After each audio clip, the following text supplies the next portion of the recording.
Matthews now. And Brian, thank you so much. John Thanks. Matthews is a former Dallas police officer. He's the author of Mass Shootings, 6 Steps to Survival. John, when you hear everything that we're hearing thus far this morning, as we are now 7 hours into this tragedy, what are your first thoughts? Well, that there's a tremendous number of dead, a tremendous number of injured. We started looking at some of the comparisons to other shootings that we've had around the country. Only at the Cinemax in 2012 in Colorado did we have more injured, 58. So this is number 2 as far as number of injuries of mass shootings. And for right now, it looks like it's going to be maybe around number 5 after Virginia Tech, Sandy Hook, Luby's, and the McDonald's as far as the number of dead. So this is a horrific number of injured and dead, one of the largest mass shootings that we've seen. But unfortunately, it's not the first one we've seen at a nightclub. We've had a number of shootings at nightclubs dating all the way back to the early 1980s. So as but you were just nothing saying, of this magnitude. Nothing I of mean, this this magnitude. man came in, just to clarify, this man came in with an assault-type rifle, a handgun, and other devices. Yeah, certainly he was well armed. He was prepared. He knew it was a soft target, just like you were talking about. You had a tremendous number of people in a very small place, and unfortunately, that's what leads to a very high body count.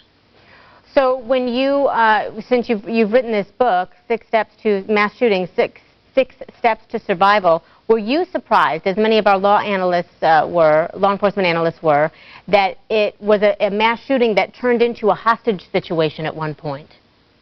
Yeah, usually you don't see that. The typical characteristics that we see is the shooter goes in, he actually will commit the act, and then they'll usually either kill themselves or do suicide by cop. Very rarely does it turn into like a hostage situation and a negotiation type situation. That is extremely unusual for these type of attacks. So what does your gut tell you about that?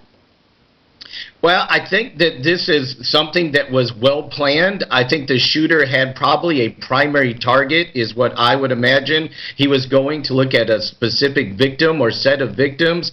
After he did that, he probably shot a number of other individuals, but didn't have the plan clear in his head as far as an exit plan. Most of our shooters don't have an exit plan, and they want to die in a hail of gunfire. This shows me this shooter was conflicted and didn't know, did he want to die or did he want to tell his story? Yeah, law enforcement analyst Cedric Alexander said sometimes, you know, in his experience, people might have second thoughts, but it never ends well, even when they do.